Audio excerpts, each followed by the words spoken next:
Yeah. Good afternoon, Rowan. How are you today? Yeah, I'm very good, Vlad. Yourself? Very good, thank you. It's a bit different than my usual interviews because I usually have a script on my tablet or piece of paper, but Yeah. I guess we'll freestyle it. Yeah. What brings you here today? So it's the Intergenerational program with Beaumaris Secondary College. So oldies meeting youngies and learning to communicate with each other and share information. So it's a good program. Yeah. I watched the Old People's Home for Teenagers on ABC and Old People's Home for Toddlers. Thought they were pretty interesting. Not that we're in Old People's Homes yet, but Hopefully we're not never. far out of them, probably. Yeah. And could you introduce to the audience what you used to do for work and who you are? Yep. So I was IT manager for APT Travel. So my career mostly, I started working for a law firm, decided I didn't want to do that, and got an opportunity in IT back in the 70s and ended up in that through my whole career until I retired as an IT manager in 2012 and done bits and pieces of, I did some consulting work in IT for a few years, winding down, transitioning to retirement, and since then I do little bits of part-time work. So I'm a male model, would you believe? There you go. So I've been doing ads and stuff like that. Are you with an agency? Yeah, I've got a couple of agents that I use. So I was on the latest TV commercial for the new series of The Block and a few other ones, Keys of Gymnasiums, and I've been on a few ads and in a few films and TV shows as background extras and that sort of stuff. I also do simulated patient acting for medical students as well at Holmes Glen. So that's where you pretend to be a patient with certain symptoms for the nursing staff or the trainee doctors or whatever. So that's a bit of fun as well, but it's just sort of part-time stuff when opportunities come up. How do you find working in the acting industry? If you're not subscribed, please subscribe. Also, please smash that like button on the video and enjoy the show. You meet some very interesting people. So most of your time spent sitting around, waiting for your scene to come up. So you have a lot of opportunity to interact with other interesting people who are doing the same role, and you get an opportunity to see some very talented actors do their stuff and in awe of their skills at being able to deliver an emotional dialogue and then redo it 10 takes in a row, word perfect every time. So I couldn't do that. So the most I've had is about 3 lines and struggled with them. So I tend to do non-talking parts if I can help it. Yeah. When working in the IT industry, did you experience the dot-com bubble?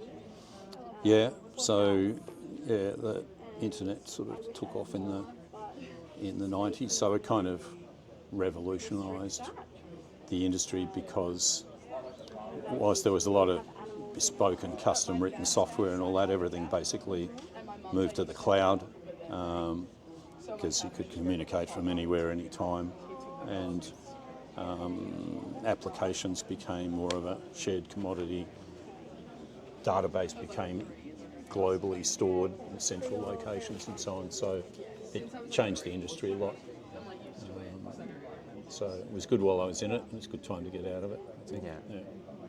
I mean, the opportunity now, if I was doing it again and I was so inclined, I'd get into cybersecurity because you can pretty much write your own hourly rate if you're an expert at cybersecurity. Company boards are literally shitting themselves about their liability for getting hacked. And most companies now have been either hacked or have been, what do you call it? Breach? Cyber, where they ransomware and all that sort of stuff, including the company I used to work for. Got pretty much buggered out by that. Because there was a recent cyber attack on the superannuation companies. Yep. Yeah, that's right. So, I mean, even if they don't hack into their systems, they get people's personal data and then they can use it for other things. So it's a growing challenge to try and secure all that information that people we entrust to companies, and so it's a really growth area if you're any good at it. Yeah. And if you were going back into the industry, would you also thinking about going into AI? Yeah, well, AI looks like it's really interesting area that's going to. They said when I was in the boom area of computers, where they said it's going to threaten everyone's jobs and all this sort of stuff, and everyone, by the year 2000 will be working 2 days a week as computers will be doing all the work for them. So it was all nonsense. None of it ever came true. But I think AI's got a lot more potential to eliminate a lot of repetitive, mundane work that people do, like clerical and administrative jobs, can easily be replaced. So even like law firms will be able to have probably a third of the staff or half the staff that they had before because of their ability to automate standard processes and letters and forms and searches and all that sort of stuff. So it will change things a lot. But things tend to evolve and morph, and it creates other opportunities and other jobs and skills pop up. So, yeah, it's just interesting watching it evolve, but it's got the potential to revolutionise certain areas, I think. Would AI being used in warfare be a worry for you?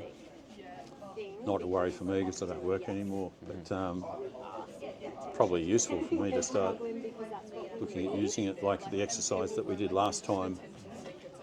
I can't remember the girl's name, but I asked her to put together a speech for my daughter's 21st birthday that was funny, and she had a speech impediment when she was growing up, and it wrote a 3-page speech that was really good.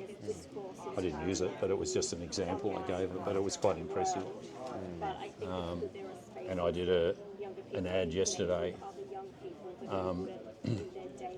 where I had to be looking at a photo album of my grandkids, and they'd used my photos from my profile, used artificial intelligence to create a photo album of me with kids.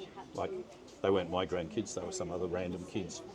But I was looking at this photo album as a prop that had me with these other pseudo grandkids in it. That was all using AI. They just took my image off my profile on the internet and said, create a picture with the scenery with the 5-year-old kid in it, sort of thing. And it's pretty amazing.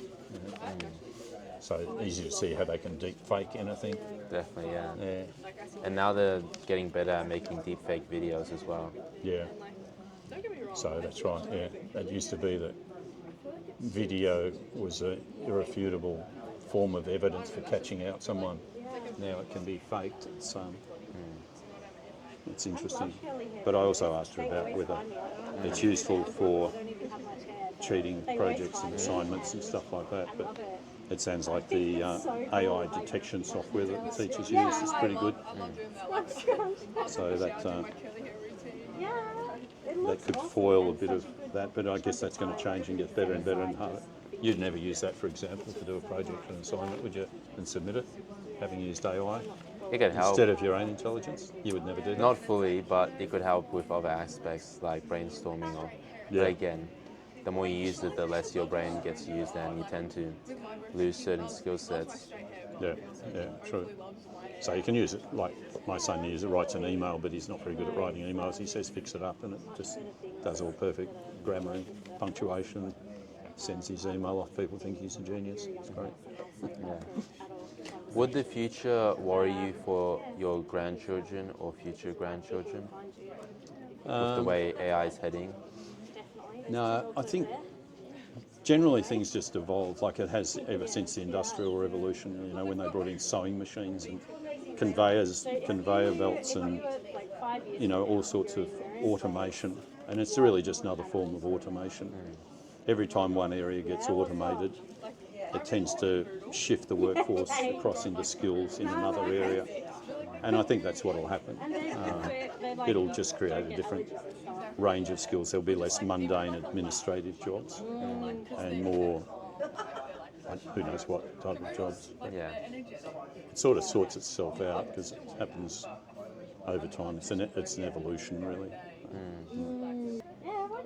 You're in the IT industry. Would you recommend your grandchildren to get into the IT industry, or would you recommend another industry for them to pursue? I'd only recommend IT if it's, like I said, with cyber security. So if you're into the security part of it, there's not much future now in programming or any of the old stuff because it's all apps and it's all software packages and it's all cloud-based. So again, it's changed the skills. So as hackers have got better, it's created an industry for cyber security specialists. There you go. Got that on camera too. I can edit that Jeez, that'll go on my report. Bloody old people can't be without their mobile phones. That's all good. Learning from the adolescents. Yeah. So yeah. Just getting back to your question, I probably would recommend it for them.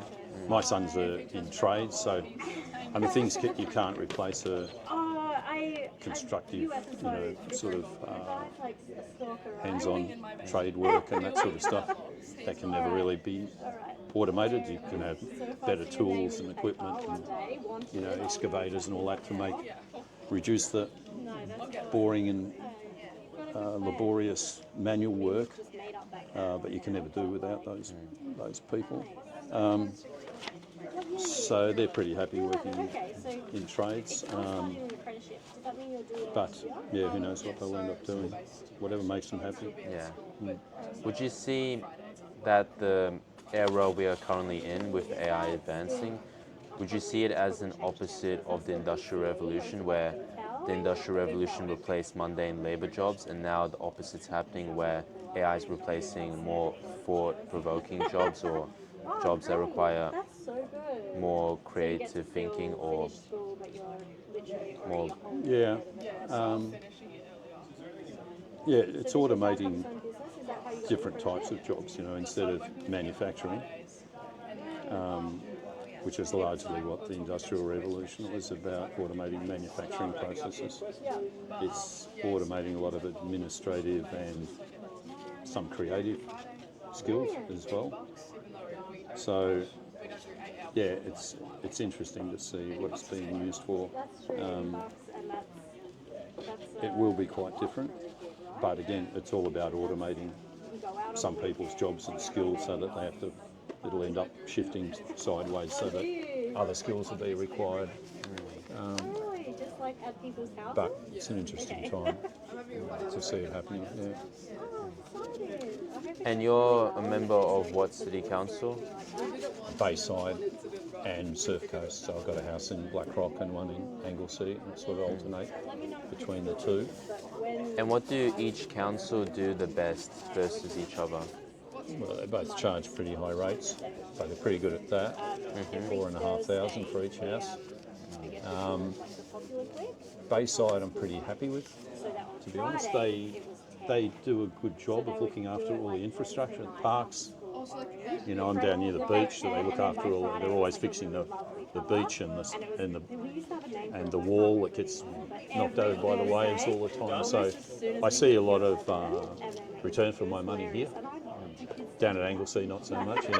Muddy, potholed car parks, and basically get your bins collected once a week. Other than that, you don't really see a lot. And there's too many authorities down there. There's Parks Victoria, Great Ocean Road Commission, Otways Water Commission, and Surf Coast Council. And when anything needs done, they all just argue over it and say it's someone else's responsibility, nothing gets done. So much happier with Bayside than Surf Coast. They do a pretty good job. Yeah. Not just saying that because they're running this. Yeah. And do you surf by any chance? I do. I went for a surf yesterday for a couple of hours. Feeling a bit stiff today because of it. But I try to get into the water as much as I can. More in summer than winter now, but I'll probably on average go for 2 surfs a week when I'm down at Anglesea. And do you surf more in the bay or more in the ocean? No, you can't surf in the bay, there's no waves. Think about it, Vlad. Come on, mate. All right, yeah. So, mostly small point break waves down on the surf coast. or anywhere where there's surf. But you can paddle your paddleboard around in the calm water in the bay, which you tend to just do in summer. But it's good if there's no surf. Like you can paddle up a river as well. There's a couple of nice river paddles, and I think I enjoy it better than kayaking, because kayaking you're this high off the water, you can't see much. When you stand up paddleboarding, you see a lot more, especially above reeds and if you're going through wetlands and that sort of thing. It's actually a really good way of paddling around rivers and all that sort of stuff. Yeah. How long did it take you to develop the balance to stand upright on a stand-up paddleboard? Well, I've been surfing. I got my first surfboard at the age of 13. So we used to go up to Pambilla on the south coast of New South Wales for holidays every year. So, went from sort of body surfing and zippy boards and surf mats and stuff to getting my first surfboard for my 13th birthday, and then I've surfed ever since then. So that's 56 years to learn how to balance on a surfboard. But I tend to be good at balance sports because I was a good skier. Not so good at ball sports, although I play them and enjoy them. I play golf and pickleball and tennis still. None of them all that well, but just, average, but enjoy them. Yeah. I played beach volleyball for a while. I was pretty good at that. Until the arthritis in the knees and the thumbs sort of put an end to that. Yeah. And do you swim much? Yeah, if I'm in town, I try to swim a couple of times a week. Good gentle exercise. And yeah, it's relaxing as well, especially if you do a gym workout or something. It's really good to do a swim afterwards, I find. Stretches the muscles out, that sort of thing. So I do enjoy swimming. Have you ever done an open water swimming event? I did the one at Anglesea once a year. It's called Rocks to Ramp. It's a 1.2 kilometre ocean swimming one. So I did that when I turned 60 because the category was 60 to 70-year-olds. So I figured I might be able to beat some 70-year-olds. So I finished about halfway through the field, but didn't enjoy it. Anything endurance like that, like running or distance swimming. It's enjoyable when you finish, like hitting yourself over with a head with a hammer. It's good when it's over. But it's not something I do. It was to do once, so I got the T-shirt saying that I did the Rocks to Ramp Anglesea swing. So Yeah. Well, as we're wrapping it up, is there any last bits of advice you'd give to the younger generation? Yeah, I think just pursue whatever makes you happy. If that requires a couple of career changes along the way, give them each a fair dinkum go before you decide to go another direction, because it can make it a little bit hard, but you really want to end up doing what you're happy doing. Yeah. Thank you very much, Ronan. Okay, pleasure. Have a great afternoon. Thanks, Blake.